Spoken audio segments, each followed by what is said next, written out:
Right after that Venezuela operation, President Trump described his foreign policy as saying, "We've superseded the Monroe Doctrine. We are now in the Don Roe Doctrine." And he Yeah. used that Don Roe Doctrine foreign policy push to justify his desire to acquire Greenland. He said that we need this territory for national security purposes.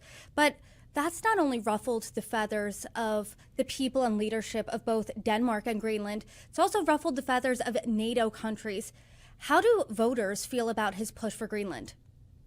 Well, it's also an interesting picture on the Donroe Doctrine. So, look, when it comes to supporting or opposing Trump resetting the United States relationship with European nations, so they contribute more to the defense and lower tariffs on U.S. goods, 62% actually support Trump in doing that.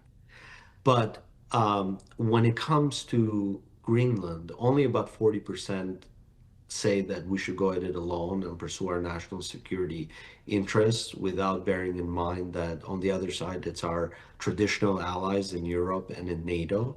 And actually, when you force the question, is it more important to sustain NATO as it is, as an alliance of mostly democracies that support each other in times of war and the security pact, 70% actually say NATO is more important than Greenland.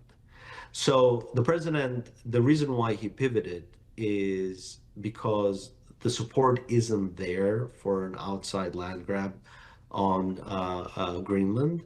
However, American voters believe that the citizens of Greenland should be given a choice.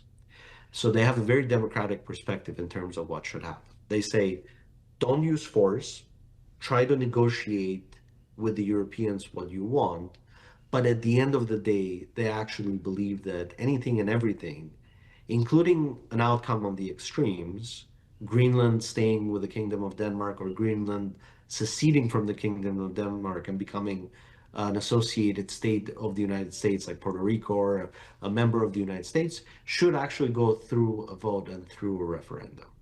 And I think that that is one of the neglected elements of conversation to date, which is, have we asked the people of Greenland on what their vote would be? And if their vote is a resounding no, then everyone has to accept the self-determination of the people of Greenland and move forward on that. So I think that we're not done with Greenland as an issue. It's going to keep coming back because there's a lot of security interest and also economic interest when it comes to Arctic trade and also the availability of rare earth minerals there.